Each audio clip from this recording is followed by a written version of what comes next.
Jadi seperti ini loh. Kalau memahami punya dekonstruksi Derrida itu, saat kita memahami tentang oposisi biner.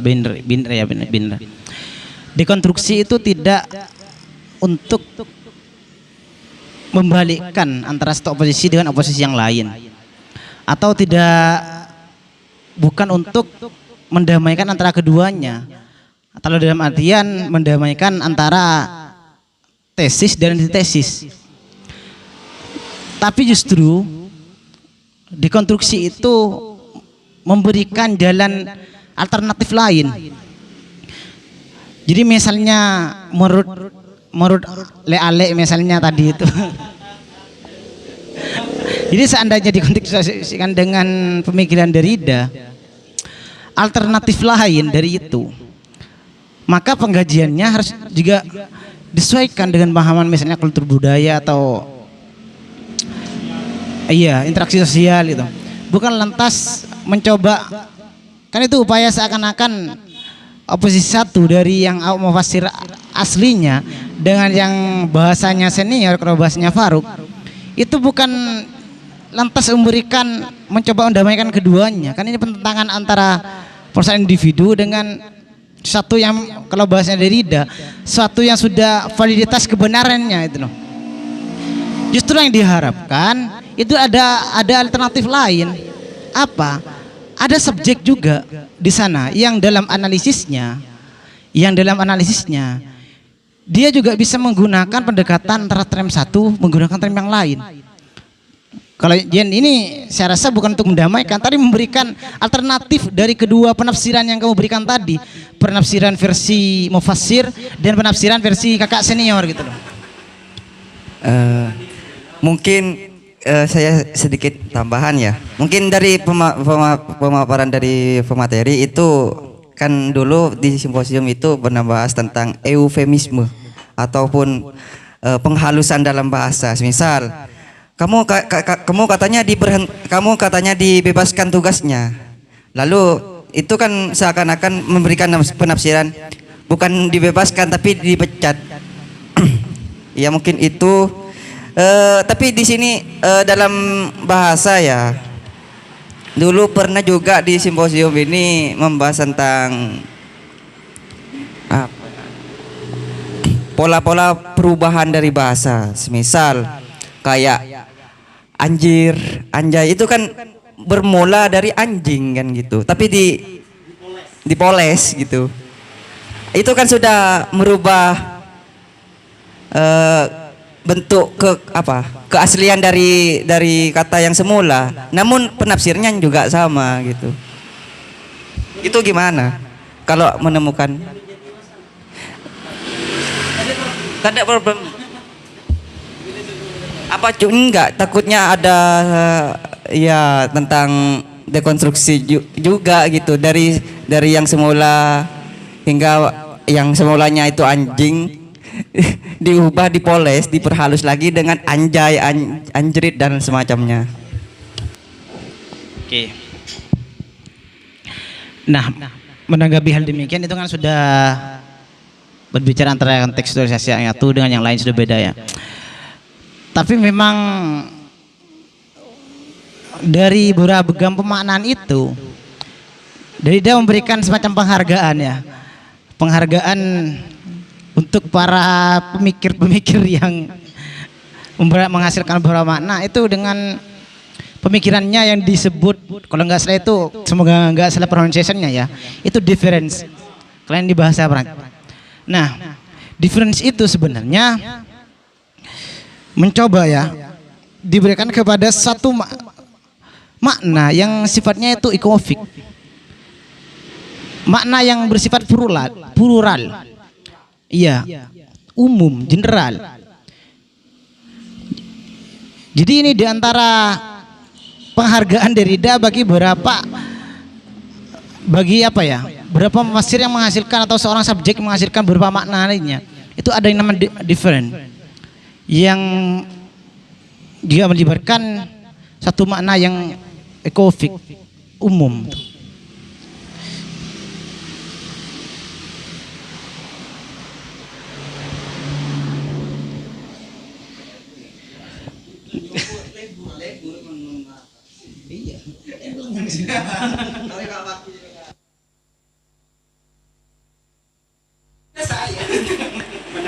Saya ingin bertanya.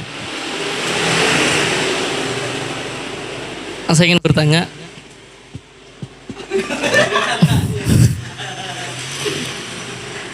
Apa ya? Dekonstruksi Derrida ini karena sangat menolak kemapanan dan sangat menolak makna tunggal dari sebuah teks. Nah, bagaimana jika misalnya dekonstruksi sebagai metode ini digunakan dalam kita menafsirkan teks-teks kitab suci, Al-Quran, Injil, atau lain sebagainya. Itu bagaimana itu kalau menurut pemantik sendiri? Gimana jawabannya? Oke. Jadi misalnya bagaimana seandainya digunakan dalam penafsiran teks-teks Al-Quran, karena kan yang kita ketahui teks Al-Quran kita, tafsiran Al-Quran kita itu sudah ditetapkan oleh mereka yang memiliki syarat boleh untuk menafsirkan. Bisa nggak seandainya kita seandainya sini coba kita kontekstualisasikan dengan penafsiran ayat Al-Quran. Maka selama itu misalnya berdasarkan apa ya, kesepakatan atau paroli tadi berdasarkan juga kasuistik, maka itu boleh. Dalam artian bagaimana bisa juga dengan term yang satu didukung oleh term yang lain penafsirannya, entah nanti disesuaikan dengan ya asbabun nuzul, karena tidak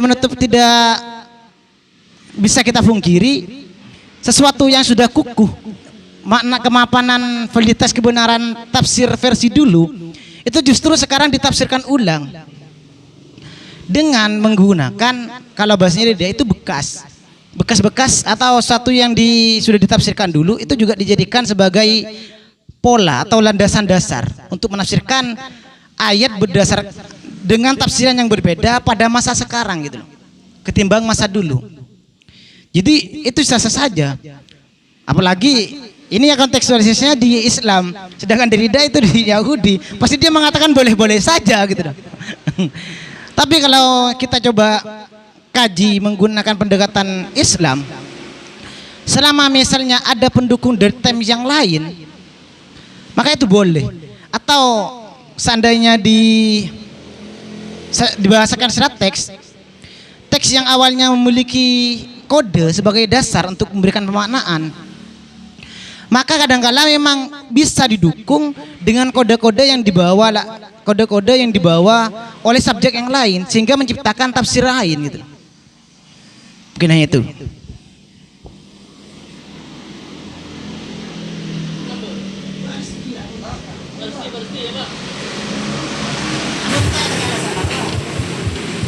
Nah kan kalau Al-Quran itu kan apa namanya istilahnya, kayak semacam, kalau dalam Islam sendiri dalam kaitannya dengan Al-Quran, kalau dalam Islam sendiri terutama dalam kaitannya dengan Al-Quran itu kayak semacam membatasi.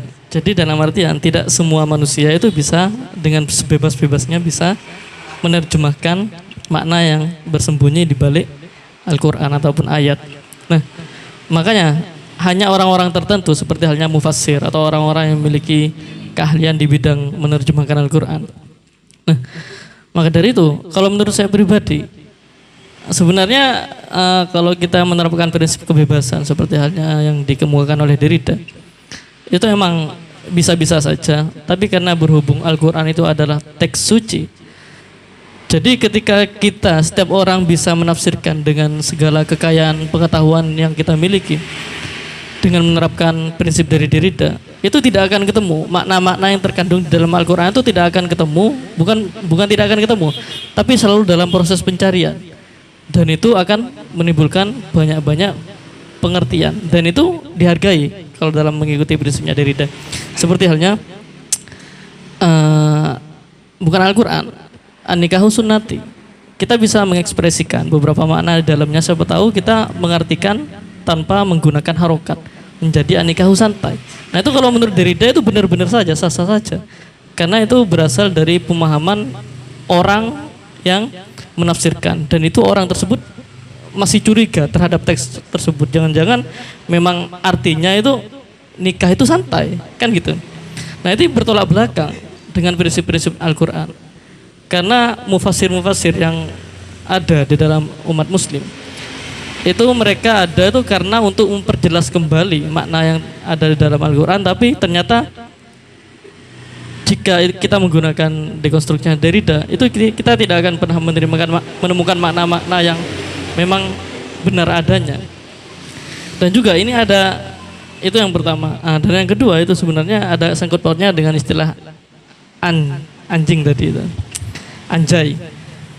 Nah sebenarnya kalau kita berpikir kita sangkut pautkan antara beberapa kebijakan-kebijakan pemerintah terkait pelarangan penggunaan anjay, itu sebenarnya sama saja pemerintah itu sudah berparadigma sausurian. Dalam artian mereka sudah menemukan makna yang sudah paten gitu loh. Mereka berkesimpulan bahwasanya setiap orang itu mengartikan anjay itu sebagai kata-kata negatif. Itu udah makna tunggal. Nah, pada dasarnya kita yang menolak itu, misalnya kita bisa mengartikan bahwasanya anjay itu tidak selalu bersifat negatif. Anjay itu bisa juga sebagai alat untuk merekatkan kita antara satu sama lain. Itu sama aja kita dengan mengikuti prinsip-prinsip Derrida. Nah, maka dari itu sebenarnya tidak salah seharusnya ketika KPI melarang menggunakan anjay. Kita tidak salah menggunakan anjay karena kita, kalau menurut konsekuensi yang diterapkan oleh Derrida, karena kita bisa mengartikan anjay itu dari segala bidang. Maka dari itu ketika ditawarkan kepada KPI, saya itu sebenarnya mengatakan anjay bukan gara-gara itu bermakna negatif, tapi itu sebagai sudah bahasa sehari-hari saya dengan sahabat saya. Tapi tetap oleh pemerintah dengan kebijakan yang dikeluarkannya itu kita akan dianggap sebagai salah. Tapi gini Pak Fakih, kenapa saya menanyakan hal sedemikian? Nah, kita kembali lagi pada legio dan peroral itu. Itu kan di dalam legio itu kan mengandung kesepakatan sosial atau konvensi. Nah, itu kembali ke tadi ke kasus yang tadi, katakanlah kasus gitu. Yang kata anjay itu kan sudah disepakati, sedangkan yang dieluluhkan oleh Derrida dalam dekonstruksinya ini tidak harus di kesepakatan masyarakat ataupun konvensi gitu. Itu kan sudah kesepakatan, dan kita ketahui bahwasanya anjay itu kata-kata sarkas gitu. Oke. Makin menarik ya. Jadi gini, sekali lagi juga yang mempengaruhi yang harus kita ingat ya, mempengaruhi pemikiran Derrida itu juga tergugah dengan pemikiran Ahmad Durkheim ya, tentang interaksi sosial. Jadi juga tidak bisa menafikan kultur yang ada gitu loh. Misalnya, kembali lagi ke penafsiran Al-Quran. Kalau saya kasih contoh, misalnya sesuatu yang sudah mapan dari dulu-dulu itu adalah hijab misalnya. Itu sesuatu yang sudah validitas kebenaran yang sudah mapan sejak zaman dulu oleh para mufassir sebelumnya. Tapi dengan beberapa alasan, termasuk misalnya pendekatan kulturnya, siapa itu yang menolak, yang tidak mengatakan tidak wajib itu? Kalau nggak salah Syekh Syihab kayaknya. Itu juga memahami misalnya seperti di Arab, kenapa harus hijab? Karena kondisi di sana itu panas, sehingga mempengaruhi libido seorang. Makanya itu harus tutup karena berbahaya. Sedangkan di Indonesia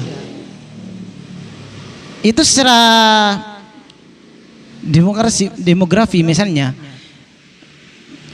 termasuk bumi yang tropis itu, sehingga mengatakan hijab itu tidak wajib kalau melihat di kultur seperti itu. Pendekatan ini sudah keren Al-Quran ya. Misalnya seperti pertanyaan Kak Fakih, selama misalnya ada tim yang juga mendukung. Maka kalau bahasnya Derrida itu boleh-boleh saja. Terus berbicara persoalan panggilan anjay, enjir, dan yang anjing itu, justru sebenarnya ada yang lebih parah. Itu kan sudah dipelesetkan. Itu jancuk itu. Jancuk itu. Itu kan justru parah kalau enjir sama anjay itu siapa lagi? Anjir itu kan sudah dipelesetkan. Dipelesetkan, tapi jancuk itu sudah jelas-jelas. Bolehlah KPI misalnya menetapkan itu, ini panggilannya tidak boleh, tidak etis misalnya layak atau lain sebagainya. Tapi kultur seperti di Surabaya, justru panggilan jancuk itu panggilan keakraban, panggilan kasih sayang. Semahalnya seperti contoh yang saya katakan tadi, boleh kita mengatakan burung Garuda itu sebagai lambang negara kita dengan beberapa kekayaan makna. Tapi bagi seorang budaya Timo, bisa saja mereka mengatakan lambang burung Garuda itu adalah burung biasa saja, hanya sebatas patung elang, patung burung Garuda saja. Karena mereka memiliki kultur berbeda. Bagi mereka, apalah arti dari burung Garuda itu bagi kami? Karena bagi mereka bulu-bulunya itu tidak harus 17, tidak harus 45, karena mereka sudah tidak peduli itu, tidak harus 19. Yang kalau di mana itu mengisyaratkan mengisyaratkan tanggal dan tahun kemerdekaan Indonesia. Tapi mereka itu tidak ada artinya karena dipengaruhi oleh kultur budaya atau interaksi sosial di sana. Ini juga berbicara kesepakatan juga ya. Gimana? Enggak, ini bukan kesepakatan. Bukan saya menyepakati, tidak. Karena memang ada kalanya penafsiran yang diciptakan oleh subjektif itu karena adanya kesepakatan gitu. Kalau ada di antara, kalau memang Derrida itu tunduk pada kemapanan, harusnya aturan yang ditetapkan oleh KPI itu kita tunduk. Itu satu kemapanan, karena dengan dilarangnya menggunakan kata anjir, anjirit, itu yang itu dah. Termasuk misalnya jancuk, pelarangan hal seperti itu memang kita lebih sopan ke orang lain. Tapi di suatu sisi lain, bagi mereka yang menggunakan panggilan itu sebagai panggilan keakraban, panggilan kasih sayang, justru itu menjadi suatu yang dipertentangkan itu. Oke, mungkin itu saya. Kenapa kemudian kok para Derridarian, kalau pengikutnya Derrida, kalau kata orang-orang, sangat mengutuk keras terkait kebijakan-kebijakan penggunaan bahasa-bahasa, pelarangan terhadap penggunaan bahasa-bahasa tertentu.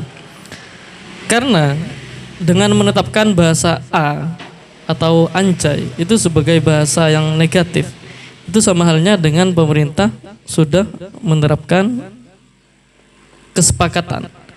Tapi kesepakatan yang diakuinya itu bukan seperti kesepakatan yang kita lihat.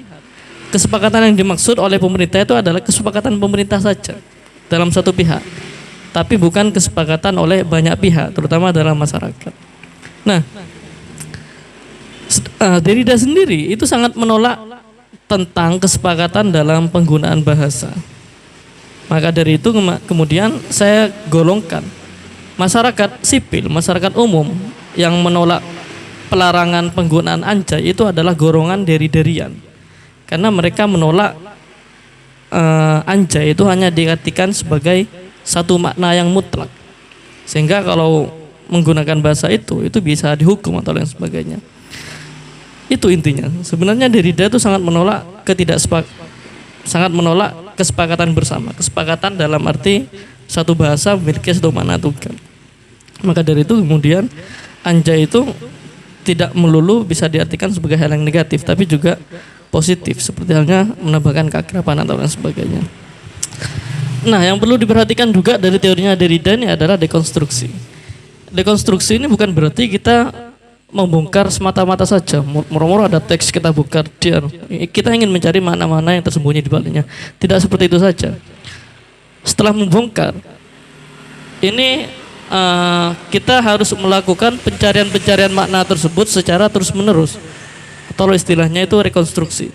Jadi jika hanya dekonstruksi saja tanpa rekonstruksi, itu sama saja omong kosong, karena dekonstruksi lebih pada membongkar, lebih cenderung pada istilah pembongkaran saja, tapi tidak disertakan dengan rekonstruksi. Makanya kemudian dekonstruksi itu juga perlu selaras kemudian dibarengi dengan rekonstruksi tadi.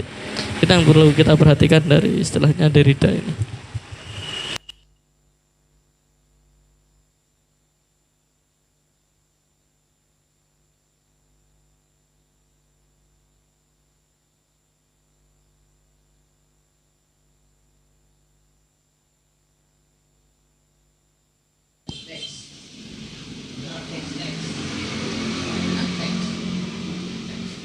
Iya, Kak Fakih itu menyangga mengatakan memang sebenarnya yang dimaksud penolakan terhadap kemapanan oleh Derrida itu memang simpelnya itu menolak penafsiran tunggal.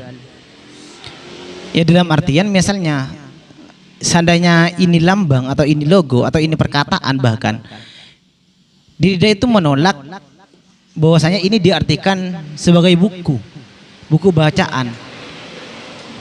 Dalam artian boleh ini diartikan hanya sebatas kumpulan kertas saja, atau tempat oret-oretan, atau tempat buang pikiran itu. Karena dengan adanya penafsiran tunggal dari satu teks, itu justru akan memberikan keterbatasan terhadap penafsiran. Dan ini loh alasannya sehingga Derrida itu menjadi penentang dari logosentrisme.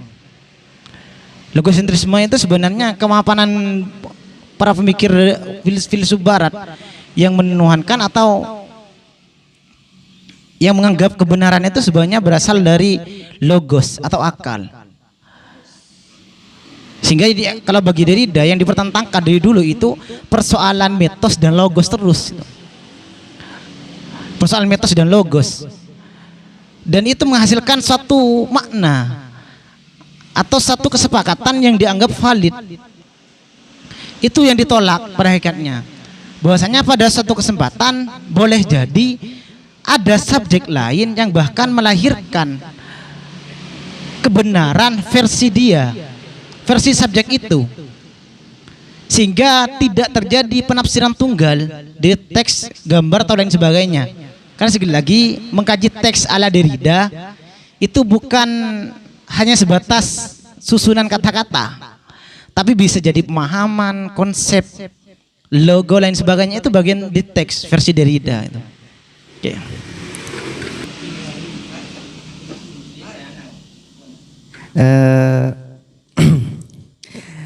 Masih dalam tentang persoalan bukan teks lagi, tapi yang kontekstual. Itu kalau kita berbicara tentang bahasa, pasti tidak jauh akan menemukan sebuah adagium atau pepatah gitu. Kayak semisal kanvas putih dengan titik hitam di tengahnya, itu akan memberikan penafsiran. Itu kan teks, anggaplah itu teksnya. Kanvas putih dengan titik hitam. Tapi untuk memahami itu kan merujuk bahwasanya dalam maksud di dalam titik hitam dalam kanvas putih itu memberikan arti gini. Ketika seseorang melakukan kebaikan, namun si orang itu melakukan kesalahan sekali, maka yang terbaca atau yang terlihat itu titik hitamnya, bukan lagi tentang kanvas putihnya. Itu kan bukan masalah tekstual lagi. Iya kan tadi kalau dari dekonstruksi kan mengenai tentang teks-teks kan ya. Kalau kita beralih pada yang konteks gitu, kayak contoh-contoh gitu, bagaimana itu? Apakah ada kaitannya atau bukan di luar dari pembahasan persoalan dari dekonstruksi? Oke. Di sini ada, saya akan bacakannya. Di sini ada hasil Aloysius Baha itu, Baha Lajar itu menentukan hasil dari semacam bincang-bincangnya dengan Derrida. Yang sudah saya katakan tadi, bahwasanya jangankan hanya sesuatu yang bersifat konteks. Derrida itu mengatakan bahwasanya realita itu harus kita jadikan teks yang setiap orang itu memiliki otonomi untuk membacanya. Dan dari pembacaan itu justru akan melahirkan beberapa penafsiran-penafsiran atau beberapa makna. Jadi jangankan hanya sebatas konteks, boleh saja itu berbicara tadi misalnya dari peribahasa misalnya atau dari adagium, kapas putih yang dijatuhi tinta itu sebagai tanda bahwasanya dimaknai jika suatu kebaikan beribu kebaikan dan melakukan satu keburukan maka yang akan dilihat keburukan seperti itu. Tapi jika yang melakukan itu justru seorang yang tengah panitia pemilihan pilkada, tidak. Justru itu sebagai tempat untuk dari kita sebagai penanda bahwasanya kita tengah melakukan menyeblos. Disediakan kapas, dikasih tinta, gunanya sebagai tanda bahwasanya kita itu selesai nyeblos. Iya. Makanya seperti contohnya tadi itu misalnya Garuda versi bangsa Indonesia, burung Garuda, lambang Garuda itu ada lambang negara dengan kekayaan maknanya. Tapi bagi orang yang memiliki kultur budaya lain bisa jadi itu hanya sebatas patung elang biasa atau patung burung Garuda biasa. Kalau seandainya Derrida itu seandainya tidak ada pemikiran dekonstruksi, adanya ketundukan kepada kemapanan, maka tidak boleh menafsirkan kanvas putih yang ada setitik atau ada tintanya itu sebagai alat untuk pelaksanaan pemilihan pilkada misalnya. Jadi intinya seperti itu ya. Penolakan terhadap kemapanan itu memang maksudnya kemapanan teori ya. Itu memang upaya untuk menghilangkan sekat keterbatasan penafsiran. Jadi beda. Yang awalnya katanya tadi itu ada gium sebagai tanda kalau dalam peribahasaan, ternyata kalau bagi mereka yang melaksanakan pilkades itu bukan tanda bahwasanya kebaikan beribu-ribu kebaikan satu keburukan itu rusak, tapi itu tanda bahwasanya kalian sudah selesai nyoblos. Iya. Jadi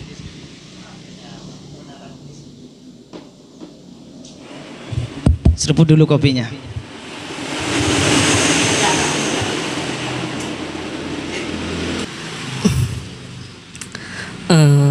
Ada satu ketidaksepakatan saya terhadap Derrida. Kan Derrida itu kan kita jangan asal percaya terhadap sebuah teks. Kita harus bongkar makna-makna yang tersembunyi di balik teks sampai ke akar-akarnya. Sampai kapan? Nah itu gak tahu. Nah, di sini Derrida seolah-olah menyuruh kita untuk mencari, menelusuri makna yang tersembunyi di balik teks. Tapi Derrida sendiri tidak memberikan batasan-batasan sampai kapan kita berhenti untuk mencari makna yang tersembunyi di balik teks. Nah, ketika tidak ada batasan dalam proses pencarian, di sini setiap manusia, saya yakin, di situ akan mencapai apa yang disebut dengan tahap kejenuhan. Tahap kejenuhan. Tahap kejenuhan, sehingga ketika manusia jenuh, itu akan timbul rasa-rasa apatisme, tidak peduli lagi. Hal ini pernah saya terapkan kepada mahasiswa misalnya. Ketika saya bertanya, ketika kalian mendengar istilah remaja, apa yang ada di pikiran kalian terkait dengan remaja? Remaja itu adalah, banyak yang jawab. Yang pertama itu banyak. Remaja itu adalah bla bla bla, remaja adalah bla bla bla. Tapi berselang 2 menit setelah itu, mereka sudah tidak bisa menjawab lagi. Apa ya remaja? Karena mereka sudah merasa bahwa semua sudah diungkapkan semua. Tapi berselang 2 menit, mereka sudah tidak bisa menjawab, dan situ kayak semacam mereka sudah malas untuk berpikir lagi. Itu adalah tahap kejenuhan. Karena Derrida tidak membatasi sampai kapan kita menelusuri makna-makna yang tersembunyi. Itu dampaknya seperti itu, dampak negatifnya yang saya temukan sih sebenarnya.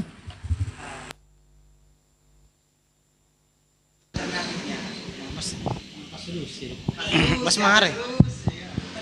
Oke. Apa yang disampaikan oleh Kak Fakih itu sebenarnya diantara dari penolakan 18 pelajar yang mendatangani petisi itu, sehingga mengatakan bahwa kebenaran versi Derrida itu kebenaran yang absurd. Sehingga tadi saya di awal diskusi saya mengatakan Derrida ini bahkan dikategorikan sebagai orang yang nihilistik. Karena kenapa? Karena seakan-akan kebenaran versi Derrida itu tidak ada ujungnya. Atau bahasa Faruk gitu, bahasanya Faruk tadi, tidak ada seperti apa indikasi kebenaran versi Derrida, itu tidak ada. Karena memang dengan diberikan misalnya batasan-batasan seperti itu bagi Derrida, itu justru membatasi penafsiran. Dan berbicara misalnya tadi Faruk menanyakan misalnya solusi alternatif misalnya, justru dekonstruksi itu adalah alternatifnya bagi Derrida.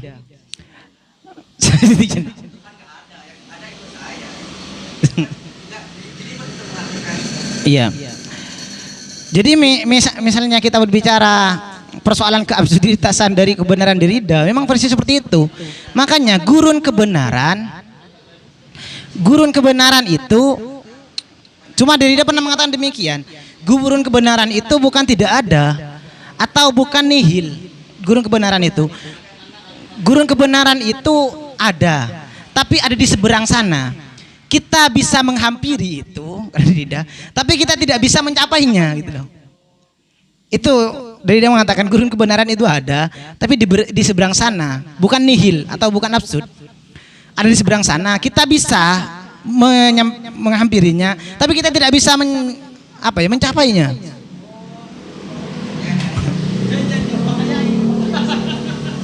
Aman bahaya, Ruk.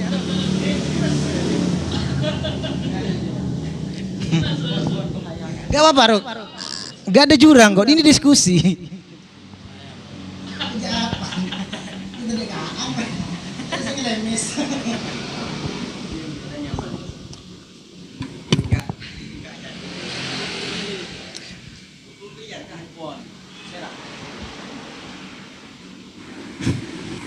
Nah, dan juga dekonstruksi Derrida ini jika diterapkan di negara kita, maksudnya jika diterapkan di masing-masing kita yang berada di bawah lingkungan berbangsa dan bernegara Indonesia, itu sangat tidak bisa. Tidak bisanya kenapa? Yang pertama, di Indonesia ini bahasa itu adalah bahasa kekuasaan. Dalam artian seseorang, bahasa yang benar itu adalah bahasa yang dikeluarkan oleh mulut pemerintah, orang yang memiliki otoritas tertinggi, misalnya presiden, misalnya. Sehingga bahasa yang dikeluarkan oleh orang lain, makna yang dikeluarkan oleh orang lain terhadap teks yang sama yang diungkapkan oleh presiden, itu akan berbeda dan tidak akan dianggap. Itu yang pertama, bahasa sebagai kekuasaan. Seperti yang dikatakan undur mangkolah wala tandur mangkilah. Nah, itu seperti itu.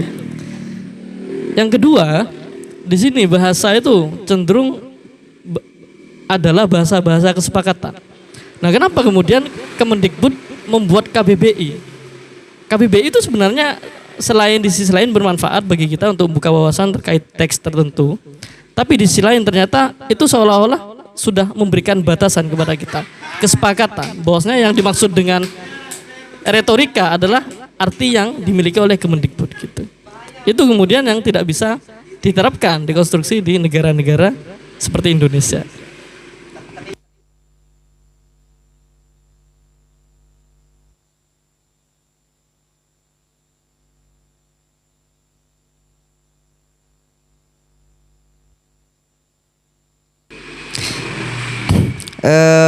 Mungkin saya juga pernah mendengar itu karyanya Bapak Sulaisi dalam bukunya Membaca Kembali Sejarah Demokrasi Indonesia.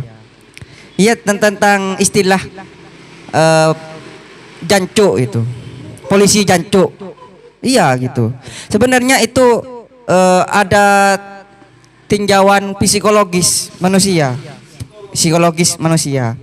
Kalau ada di psikologis yang marah, maka mengartikan sebuah jancuk itu adalah perkataan sarkas atau untuk mengejek lah. Tetapi kalau di dalam psikologis yang dalam keadaan baik-baik saja, jancuk itu mengarah pada sapaan kedekatan oleh orang-orang Jawa. Polisi jancuk itu kata di dalam bukunya itu merujuk pada kata sapaan untuk orang yang lebih dekat. Cuk, kan kalau di Jawa kan gitu. Mungkin itu saja. Enggak, bukan tentang pertanyaan tapi sebuah tambahan ya. Pengenalan mengenai tentang tata bahasa juga.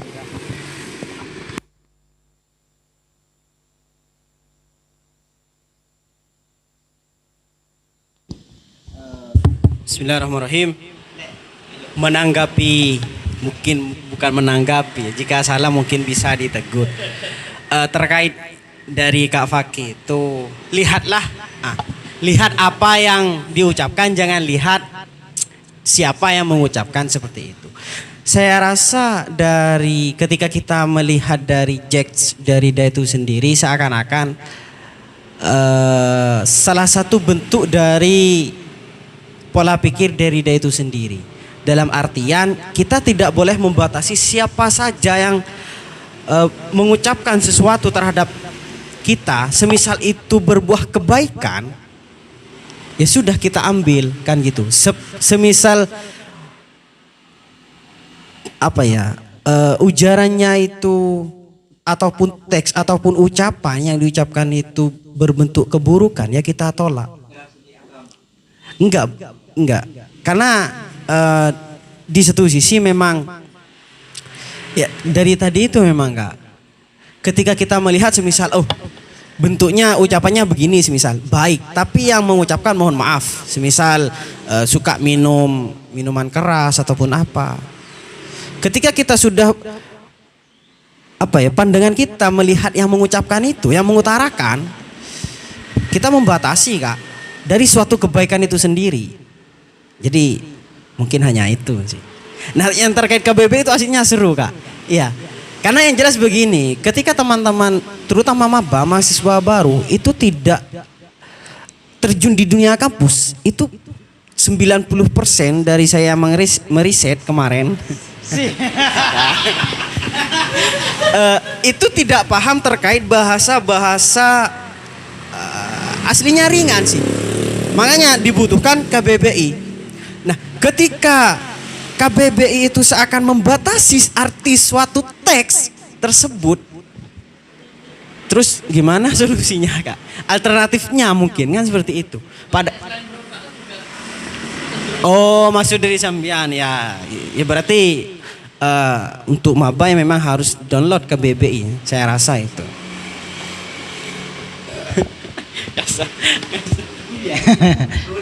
Oke, silakan. Tapi saya tidak sepakat tentang dengan dekonstruksi Derrida ini. Tidak sepakatnya saya ketika saya ingin mempelajari sebuah ilmu tasawuf. Katakanlah pada konsep pemikiran Syekh Siti Jenar itu tentang manangguli Gusti itu. Allah itu ya manungguli Gusti. Intinya gitulah. Saya kalau salah penyebutan ya saya mohon maaf. Tapi dalam pemikiran Syekh Siti Jenar itu kan Tuhan itu tidak ada, yang ada itu saya. Itu kan kalau kita pada orang awam yang mendengar itu kayak semacam bahaya banget. Berarti Tuhan yang mana ini, gitu kan? Nah, untuk itu dalam untuk memahami sebuah bidang ilmu tasawuf mungkin ya perlulah dengan dekonstruksi ini. Oke. Ya. Jadi seperti ini menanggapi baik punya Kak Fakih atau Syaiful Anam ya tadi berkenaan dengan ketetapan atau tentang bahasa pemerintah. Jadi memang suatu teks itu kata Derrida memang kadang memiliki determinasi makna sendiri. Dan dari itu kadang bahkan menciptakan horizon kebenaran tunggal. Dan justru itu yang ditolak oleh Derrida. Karena bagi Derrida Setiap teks itu tidak pernah terlepas dan akan selalu berkorelasi dengan konteksnya. Dan karena selalu berkorelasi dengan konteksnya atau tidak karena tidak terpisah dengan konteksnya, maka pasti selalu ada peluang untuk menciptakan makna baru.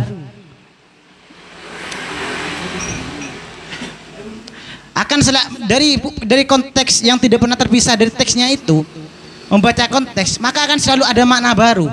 Meskipun tadi sudah tercipta horizon tunggal, kebenaran tunggal. Misalnya kalau dari KBBI bahasa apa ya?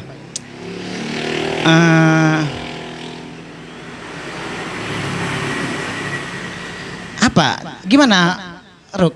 Contoh di KBBI. Teks-teks saja, teks misalnya.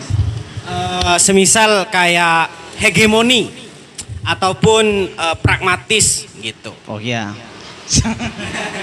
Iya, terkadang teman-teman Bahasa- itu nggak paham. Makanya saya bahasa- tanya bahasa senior ketika ini saya semisal saya diskusi dengan teman-teman maba itu, sampean paham nggak?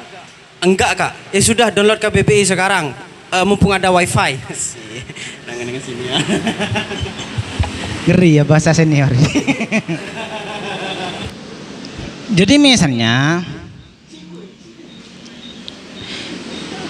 hegemoni itu kan secara konteks itu mencoba mengatur. Kita maknanya sebagai mengatur hegemoni. Dan itu seandainya ketetapan KBBI seperti itu dan konteksnya mengatur atau mencoba menguasai, maka tidak salah. Itu masih ada peluang untuk kita memberikan makna lain dari hegemoni yang seperti itu. Misalnya kita maknai hegemoni itu sebagai misalnya upaya untuk menguasai atau lain sebagainya. Karena adanya dengan adanya konteks yang tidak berpisah dengan teks itu, maka terciptalah beberapa karya sastra. Iya kan, dari karya sastra itu yang awalnya teks kita maknai rembulan. Iya, dari seperti itu kan sebenarnya mencoba menciptakan makna baru dari teks dan konteks yang sudah ditetapkan oleh KBBI. Makanya semiotika juga dikaji kan dalam kesastraan. Masuk punya Derrida ini. Itu. Kedua, masalah pertanyaan dari Le Nanang itu apa tadi, Dek? Iya semacam Tuhan. Contoh. Masyarakat memaknai. Nah, itu sebenarnya kalau kita menggunakan kemapanan makna, saat ditanyakan saya Siti Jenar, Tuhan tidak ada, saya yang ada misalnya. Bahkan tapi sebaliknya itu bahkan jangan lupa ada teks lanjutan saat ditanyakan saya Siti Jenar ada, saya Siti Jenar tidak ada, yang ada Allah. Itu jangan, ini dua kalimat yang tidak boleh kita pisahkan. Karena kalau seandainya bahasanya kalau Muhammad Iqbal ya, Pak Muhammad itu mengatakan ini upaya peleburan atau aliran mististik ya, peleburan antara unsur ketuhanan dengan dirinya sehingga menghilangkan eksistensi kemanusiaannya. Kalau kita maknai, kalau seandainya disimpulkan secara kemapanan makna, maka harus berangkat dari jangan asal-asalan memaknai. Kalau mau dijadikan validitas kemaknaan tunggal, harus tanya ke Syekh Jenar sebagai subjek yang mengatakannya. Apa yang kamu inginkan dari kata-kata itu? Ternyata Syekh Jenar mengatakan itu menunjukkan ketiadaan saya sudah melebur dengan Tuhan. Maka itu ketetapan makna tunggal yang harus ditetapkan, kevalidatan tunggal. Dengan adanya dekonstruksi, maka tidak masalah masyarakat mengatakan itu kemurtadan Syekh Jenar mencoba mengalihfungsikan keberadaan Tuhan dan keberadaan dirinya. Nah, itu bentuk pemaknaan yang tidak tunggal, beragam penafsiran lain yang awalnya dari sang maestro kata, Syekh mengatakan hal demikian, itu bentuk bahwasanya dirinya telah terurai dengan Tuhan. Tapi masyarakat dengan kultur budayanya yang tidak pernah ada kata-kata seperti itu, yang masyarakat tahu Tuhan itu Tuhan, yang manusia itu manusia. Manusia menyembah Tuhan, sedangkan Tuhan itu berkuasa bagi manusia. Itu salah bagi masyarakat. Jadi kalau ditetapkan kemapanan makna atau makna tunggal, harusnya berangkat dari Syekh Siti Jenar, karena dia yang mengatakan hal demikian. Iya, subjeknya harus ditetapkan sebagaimana Aristo melakukan satu penelitian, validitas kebenarannya dilakukan dia karena dia melakukan analisis. Tapi tidak menutup kemungkinan suatu kesempatan nanti Kak Fakih justru melakukan penelitian lain dengan mengupayakan menjadi seorang subjektif. Dan ini kalau bahasanya Cak Nur itu yang dikatakan kebenaran relatif gitu loh. Bisa jadi kalau seandainya kemapanan yang ditentang itu seperti itu, jika satu hal, satu simbol, satu perkataan, satu pemikiran, pemahaman, konsep itu dimaknai tunggal, itu yang ditolak oleh Derrida. Karena itu akan menciptakan keterbatasan penafsiran. Yang diinginkan nanti ada ekuifik atau pemaknaan plural, umum. Dan dimaksud ini siapapun boleh memberikan pemaknaan di dalamnya gitu. Dari Derrida ya, itu ada juga di sini pemaknaan dua teks ataupun yang bersifat plural itu terbagi masuk lebih ke yang namanya differ, perbedaan atau bisa untuk menangguhkan, yang mana dalam Derrida itu sendiri disebutkan bahwa bersifat ganda tadi kan, itu kan bersifat ganda. Yang pertama yaitu bisa berupa pemakon, racun dan obat. Jadi bentuk dua teks tersebut ketika kita menggunakan versinya Derrida yang lebih ke difference, itu bisa berbentuk racun ataupun obat di situ. Ada juga berbentuk di sini suplemen, surplus atau tambahan yang diperlukan. Jadi seperti itu. Dan juga ada himan yang berada di luar dan yang berada di dalam. Jadi ketika mengkaji suatu teks, ketika kita ada pemaknaan dua, ya kan, ganda, itu terbagi menjadi tiga hal tersebut. Bisa jadi racun atau obat, bisa jadi surplus atau perlu tambahan, nanti bisa berbentuk di dalam ataupun di luar. Jadi seperti itu. Asik sebenarnya nih Kak. Tapi gimana ya, ketika mungkin Derrida itu langsung lebih ke pemahaman dekonstruksinya yang membuat kita seakan-akan ilmuwan kan banyak mengutarakan bahwa pemikiran Derrida fokus dekonstruksi itu memang seakan-akan jelimet lah gitu. Tapi ternyata asik juga. Ini masih terkait teks ya, semiotik. Kasar. Ya, kalau tadi dari bahasanya pemantik itu makna tunggal harus ditanyakan kepada pencipta. Semisal Kak Faruk pada subjek gitu, si A gitu. Tapi bagaimana dengan ketika seseorang itu membedah sebuah buku? Kan itu sudah tidak berarti pemaknaan tunggal atau dari subjek yang membuat sebuah karya tulis itu, melainkan dari penafsiran dari si pembaca. Kan kadang-kala kan ada ya kan kegiatan bedah buku, tapi dia menggunakan penafsiran sendiri bukan dari makna tunggal gitu. Nah, saya takutkan ketika kegiatan bedah buku itu ada kesalahan karena tidak mengarah pada sesuai dengan si penulis yang membuat itu, kan repot juga pada audiennya.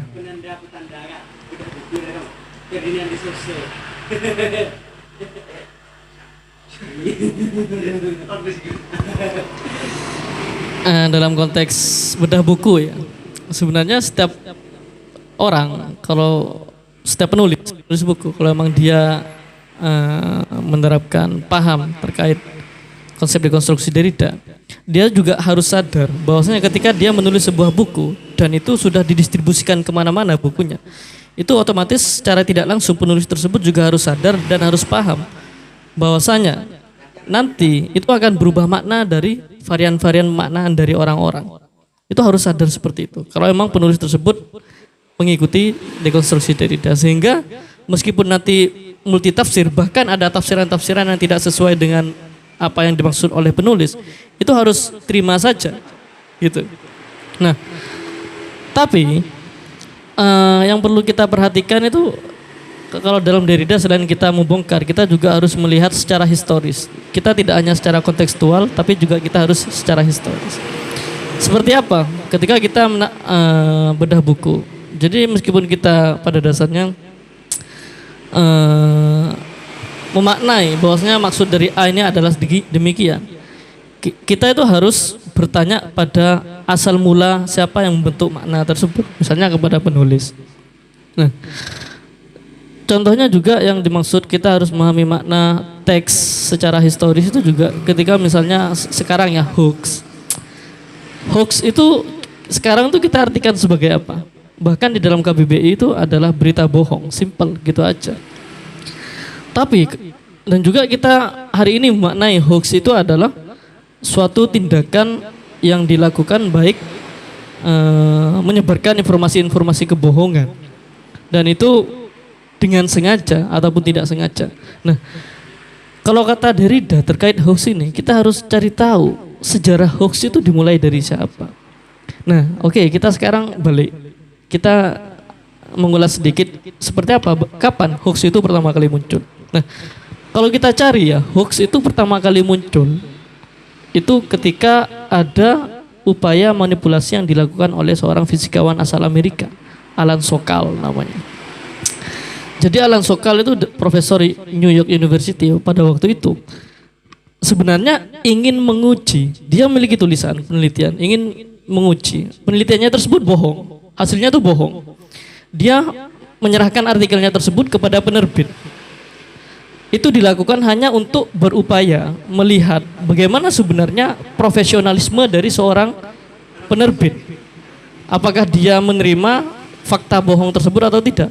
Nah, ternyata tulisannya tersebut berhasil dimuat. Berarti Alan Sokal langsung berpandangan, oh ternyata penerbitnya bodoh.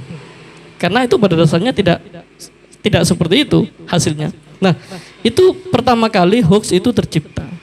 Nah, jadi bisa dikatakan jika secara historis hoax itu ada karena emang untuk menguji. Tapi ternyata hari ini kita mengartikan hoax itu adalah semua yang berkaitan dengan informasi kebohongan. Tidak ada unsur-unsur pengujian di situ. Itu adalah salah satu manfaat ketika kita mengkaji sebuah teks itu secara historis.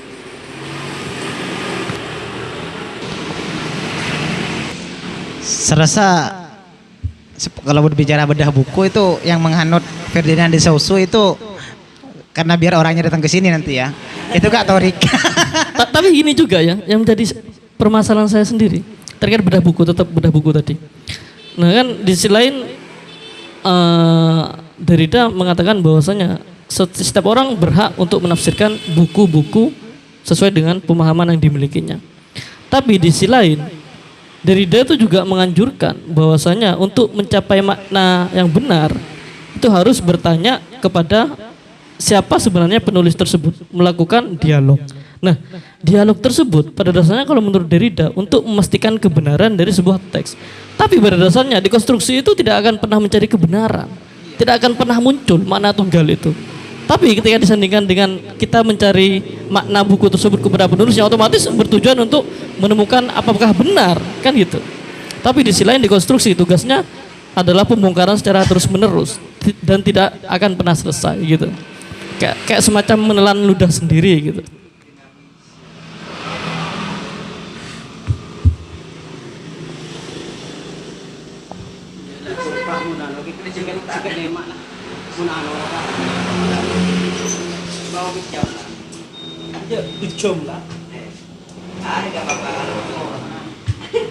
Kalau mau ditutup kalau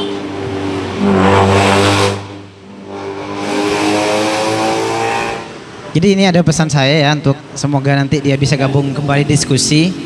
Itu Kak Torik. Saya rasa dia penganut Ferdinand de Saussure ya. Karena bukunya tidak mau dibedah. Jadi dia bukunya tidak mau dibedah. Jadi saya rasa dia itu penganut Ferdinand de Saussure. Jadi saya sebenarnya kematian logosentris itu mengawali lahirnya dunia baru tanpa pusat dan tanpa subjek. Karena demi itu menciptakan kewenangan siapapun, otonomi seorang memberikan penafsiran. Tanpa ontologi pun juga iya, tanpa sandaran makna. Dan dari itu sebenarnya karena kematian logosentrisme itu justru menciptakan tatanan baru bahwasanya kita harus menghormati yang beda karena perbedaannya, dan kita juga harus menghormati yang lain dalam kelainannya. Mungkin hanya itu di saya. Semoga bermanfaat. Apabila ada kata-kata yang salah itu dari setan, dan apabila ada kebenaran itu dari kepercayaan tunggal saya yang saya anggap mutlak, ini Allah Subhanahu wa taala. Dan saya Muhammad Ali Wafa tidak berbuat apa-apa. Wassalamualaikum warahmatullahi taala wabarakatuh.